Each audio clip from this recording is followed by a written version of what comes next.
Célébrer la joie dans la réussite. Comment la partager avec autrui? Tu sais, Adrien, ça m'a toujours intrigué. Pourquoi certaines personnes célèbrent leur succès à grands cris, tandis que d'autres préfèrent le garder pour elles, presque comme un secret? Qu'en penses-tu? C'est une bonne question, Camille. Personnellement, je pense que célébrer sa réussite peut être une belle manière de s'entourer d'énergie positive, mais cela dépend beaucoup du contexte et des personnes autour de toi. Tu veux dire quoi par garder pour elles? Eh bien, je parle de ceux qui hésitent à partager leur joie parce qu'ils craignent d'attirer des jugements ou de susciter des jalousies. Tu sais, ce regard envieux qu'on peut sentir parfois, comme si le fait de réussir devenait une menace pour les autres. Ah, je vois ce que tu veux dire. C'est vrai que dans certaines cultures ou cercles sociaux, réussir est perçu comme, disons, un acte qui te place au-dessus des autres. Mais est-ce une raison pour ne pas célébrer? Après tout, la réussite est souvent le fruit de beaucoup de travail. Pourquoi devrions-nous nous cacher pour éviter d'éveiller des susceptibilités? Je suis d'accord, mais il y a une subtilité. Parfois, la manière dont on partage notre réussite peut faire toute la différence. Par exemple, si je réussis un projet professionnel, devrais-je en parler comme un exploit personnel ou mettre l'accent sur l'équipe qui m'a soutenu? Cela change totalement la perception des autres. Oui, absolument. L'humilité et la reconnaissance jouent un rôle clé. Quand tu célèbres en mettant en avant ceux qui ont contribué à ton succès, les gens ressentent de la gratitude plutôt que de l'envie. Mais je pense qu'il y a aussi une part de responsabilité chez ceux qui reçoivent cette nouvelle. Si quelqu'un est envieux, est-ce vraiment ta faute? Peut-être pas directement, mais cela peut influencer les relations. J'ai connu une amie qui a arrêté de partager ses réussites parce qu'elle sentait que cela créait une distance avec ses proches.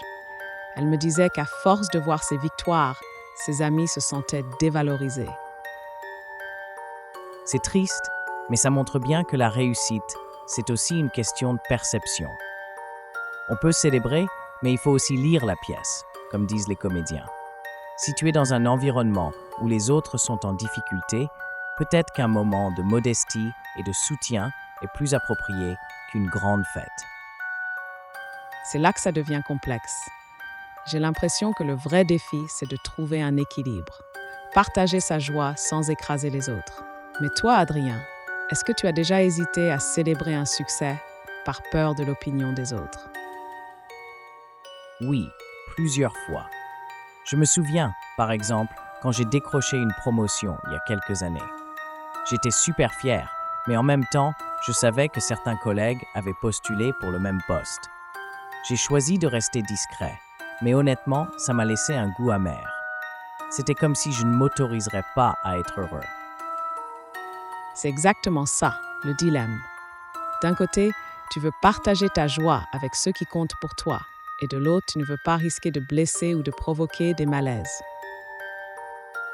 Alors, quel serait le juste milieu selon toi? Parce que je pense que ne pas célébrer du tout, c'est se priver d'un moment précieux. Et célébrer de manière trop ostentatoire peut te mettre dans une position vulnérable. Je dirais que tout est dans l'intention et la manière. Si tu partages ton succès comme une source d'inspiration, plutôt qu'une manière de te vanter, les gens le ressentent différemment. Par exemple, inviter des proches à célébrer avec toi en mettant l'accent sur le parcours, les défis surmontés et non uniquement sur le résultat. Oui, et cela permet aussi de montrer que la réussite est accessible. Trop souvent, on ne voit que le sommet de l'iceberg, alors que les efforts et les sacrifices sont invisibles. Partager ces aspects rend la célébration plus humaine. Exactement. Et pour ceux qui ont peur de la jalousie ou des critiques, je pense qu'il faut apprendre à accepter que ces réactions existent, mais ne pas les laisser dicter notre manière de vivre. La clé est peut-être de s'entourer de personnes qui se réjouissent sincèrement pour nous. Bien dit, Camille. Et tu sais quoi? La célébration, ce n'est pas seulement pour toi. C'est aussi une occasion de remercier ceux qui t'ont soutenu et de créer des souvenirs collectifs. Après tout, la joie partagée est multipliée. Très vrai. Alors la prochaine fois que tu as un succès à fêter, on le fait ensemble. Une célébration qui inspire et rassemble. Avec plaisir. Et toi, n'hésite pas non plus à me faire signe. On trouvera toujours une manière d'honorer nos réussites, sans oublier les autres. Célébrer la joie dans la réussite, comment la partager avec autrui. La réussite est une étape précieuse dans nos vies, une récompense pour nos efforts, notre persévérance et parfois même nos sacrifices. Mais au-delà de l'accomplissement personnel, se pose une question essentielle. Comment célébrer cette joie tout en la partageant avec ceux qui nous entourent?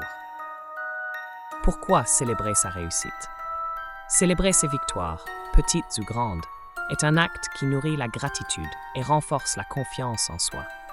Chaque succès mérite d'être reconnu, car il représente le chemin parcouru et les défis surmontés. Cela ne signifie pas seulement se féliciter soi-même, mais aussi honorer tous ceux qui ont contribué à notre voyage, nos proches, nos amis, nos mentors. Les défis du partage. Cependant, partager la joie de sa réussite peut parfois être délicat.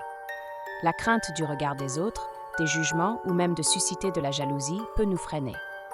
Pourtant, il est important de se rappeler que chaque histoire de succès peut être une source d'inspiration.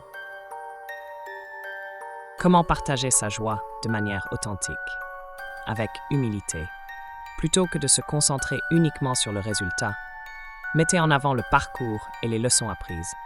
Cela permet aux autres de se connecter à votre histoire. En reconnaissant l'aide reçue, faites preuve de gratitude envers ceux qui vous ont soutenu. Cela montre que la réussite n'est jamais un voyage solitaire.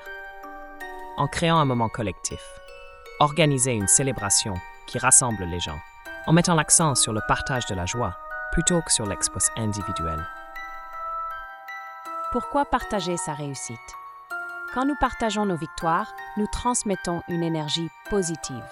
Nous inspirons, nous motivons et nous montrons à notre entourage que le succès est possible. C'est un acte généreux qui enrichit les relations et crée des souvenirs inoubliables. Un message de cœur. Votre réussite n'est pas seulement la vôtre.